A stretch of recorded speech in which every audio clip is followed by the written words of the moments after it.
Hello, I'm David from the California Board of Accountancy here at California State University San Marcos, the location of the September 19th and 20th CBA meeting. In addition to the meeting, we've been hosting outreach events with students here on campus and around the San Diego area, but more on that in just a moment. You might recall, at the last CBA meeting in July, the board directed staff to draft legislative proposals to be considered in September regarding potential updates to mobility and creating flexibility to the requirements for CPA licensure, all part of the CBA's Sure CPA project. During today's meeting, the CBA discussed these topics as agenda items 4H1 and 4H2. Agenda item 4H1 dealt with mobility. Staff presented the CBA with language that would modernize California's current mobility provisions without sacrificing public protection safeguards. Mobility allows licensees from other states to practice in California without notice, fee, or a determination of substantial equivalency. The CBA retains the authority to remove no-notice mobility for all CPAs of a state if it deemed it would jeopardize California's public protection mandate. With these safeguards, consumer protections are in place. CPAs from other jurisdictions are recognized as a CPA regardless of their jurisdiction or licensing pathway. The CBA approved this language in a unanimous vote. Now, the anticipation was high for the discussion surrounding agenda item 4H2 and the possible changes to enhance CPA licensure requirements.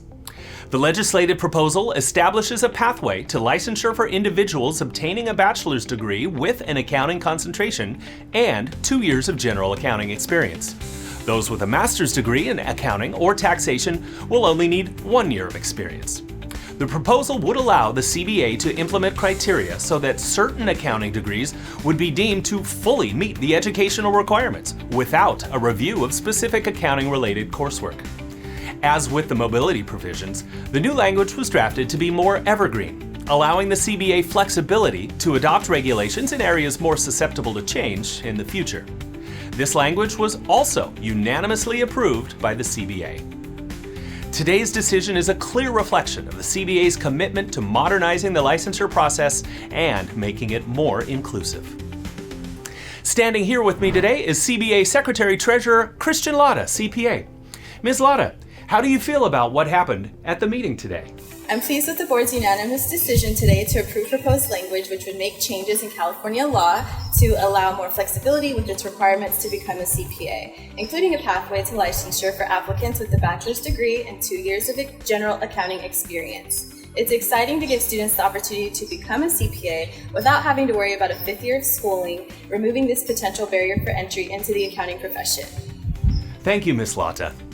Now, it's important to remember that this is just the first step of the legislative process. The CBA will now work with the California legislature to author a bill which must pass through the 2 houses and eventually be signed by the governor in order to become law. This is generally a year-long process. In other words, these changes are not going to take effect right away. But today was a major step forward in that direction.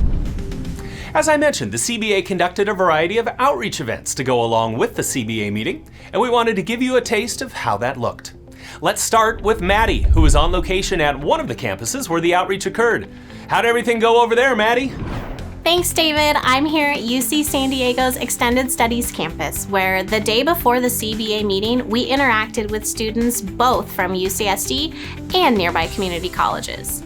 CBA Vice President Yen C2 gave an informative presentation on the role of the CBA, and member Doug Aguilera, CPA, discussed the value of earning a CPA license, sharing stories from his exciting career as a forensic accountant, which sparked a flurry of discussion and questions from the students. CBA staff was also on hand reviewing student transcripts, advising them exactly where they stood in meeting the educational requirements for the CPA exam and licensure. Don't worry if you missed it, because we live streamed the event on our Instagram account, _CBA News. Back to you, David. Thanks, Maddie, and excellent plug for our Instagram. I appreciate that. It definitely was a great evening there. The next day, here at CSU San Marcos, we gave similar presentations to the students, this time featuring Kristian Latta, CPA, and CBA member Nancy J. Corrigan, CPA. The event was well attended, and there was also a meet and mingle time for the students to chat with CBA members and get tips about becoming a CPA and entering the accounting profession. It was great seeing all the interaction. All in all, it was a very successful 3 days here in the San Diego area.